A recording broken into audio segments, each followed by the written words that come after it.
Hello, ഇന്നലെ ഞാൻ വീഡിയോയിൽ അവസാനം പറഞ്ഞിരുന്നു മീൻ മനസ്സിലായവർ കമൻറ്റ് ചെയ്യുക. അങ്ങനെ ഒരാൾ കമൻറ്റ് ചെയ്തിട്ടുണ്ടായിരുന്നു കൊഴുവയല്ലേ എന്ന്. അല്ല, ഇതാണ് സാധനം, കൊഞ്ച്, കൊഞ്ച്. കൊഞ്ചിൻ്റെ കൂടെ കുറച്ച് അയലയും കൂടെ വാങ്ങിയിട്ടുണ്ടായിരുന്നു. 100 രൂപയ്ക്കാണ് വാങ്ങിച്ചത്. പക്ഷെ നല്ല ലാഭത്തിന് കിട്ടി. അയല അപ്പം തന്നെ എടുത്ത് ഫ്രീസറിലോട്ട് കയറ്റി. കൊഞ്ചങ്ങനെ എടുത്ത് തോരൻ വയ്ക്കാന്നുള്ള ഉദ്ദേശത്തിലാണ് നുള്ളി എടുത്തത്. പക്ഷേ എൻ്റെ മോൻ പറഞ്ഞു ചിക്കൻ വയ്ക്കും പോലെ വയ്ക്കണം ഉമ്മ എന്ന് പറഞ്ഞുകൊണ്ട് പിന്നെ ഞാനൊന്ന് ഇത് റോസ്റ്റ് ചെയ്യാമെന്ന് വിചാരിച്ചു.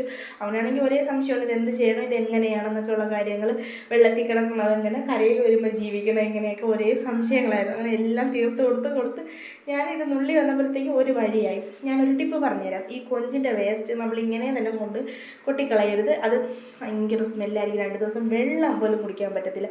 പക്ഷേ നമ്മളിത് ഒരു പാത്രത്തിലിട്ട് കുറച്ച് വെള്ളം ഒഴിച്ച് ഒന്ന് തിളപ്പിച്ചെടുത്ത് കൊണ്ട് കളഞ്ഞു കഴിഞ്ഞാൽ സ്മെല്ലുണ്ടായിരിക്കില്ല. അങ്ങനെ ചെയ്ത് നോക്കിയിട്ട് ഉള്ളതുകൊണ്ടാണ് ഞാനിതും കൂടെ പറയുന്നത്. നമുക്ക് മാറ്റം കാണത്തില്ല. പിന്നെ പെട്ടെന്ന് തന്നെ സവാളയൊക്കെ അരിഞ്ഞു ഇത് റോസ്റ്റ് ചെയ്യാനുള്ള പരിപാടിയൊക്കെ തുടങ്ങിയായിരുന്നു. അതൊരു വശത്തായിക്കൊണ്ടിരിക്കുമ്പോഴത്തേക്കും തന്നെ ഞാൻ പെട്ടെന്ന് പാവയ്ക്കയും കൂടെ അരിഞ്ഞു.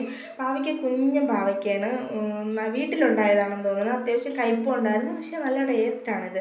എൻ്റെ മോൻ വെറുതെ പറക്കി തിന്നുകൊണ്ട് കിടക്കുന്നുണ്ട്, കൊള്ളാമെന്നും പറഞ്ഞുകൊണ്ട്. പിന്നെ ഞാൻ ഇത് അരിഞ്ഞ് വന്നപ്പോഴത്തേക്കും തന്നെ കൊഞ്ചൊക്കെ വെന്തു. അതിനും അരപ്പൊക്കെ ഇട്ടു. മല്ലിപ്പൊടി ലേശം കൂടിപ്പോയായിരുന്നു. ഞാൻ വിചാരിച്ച് തോലഞ്ഞെന്നാണ് വിചാരിച്ചത്. പക്ഷേ ഇല്ല, നന്നായിരുന്നു. നല്ല കിടിലനായിരുന്നു. കൊഞ്ചായതുകൊണ്ട് നല്ല ടേസ്റ്റാണ്. ഈ കൊഞ്ചാണ് അച്ചാറിനൊക്കെ എടുക്കുന്ന കൊഞ്ച്. പിന്നെ നേരെ അത് കഴിഞ്ഞപ്പോഴത്തേക്കും പാവയ്ക്ക വിഴുക്കാൻ വേണ്ടി വെച്ച്. അപ്പോഴാണെങ്കിൽ പണിയാണ് കിട്ടിയത്. ഗ്യാസ് തീർന്നു.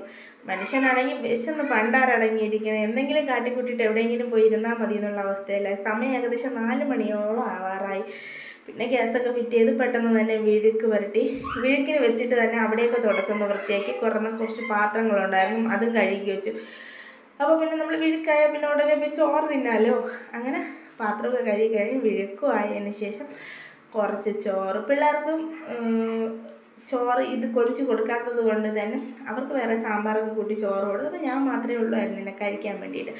എനിക്ക് കുറച്ച് ചോറും കുറച്ച് വിഴുക്കും കുറച്ച് റോസ്റ്റുമായിട്ട്, അതായത് കൊഞ്ച റോസ്റ്റുമായിട്ടൊക്കെ എടുത്ത് പറയുമ്പോൾ തന്നെ തെറ്റിപ്പോകുന്നു. കാരണം വായിൽ വെള്ളം വരുന്നു. കിടുക്കൻ ടേസ്റ്റായിരുന്നു. പക്ഷെ സൂപ്പർ ടേസ്റ്റായിരുന്നു. ഞാൻ വിചാരിച്ചു ഈ കയ്പും എരിവും എല്ലാം കൂടെ എങ്ങനെ ഇതാവുന്നു. പക്ഷെ സൂപ്പറായിരുന്നു. അത്രയേ ഉള്ളൂ. Tata bye bye, see U.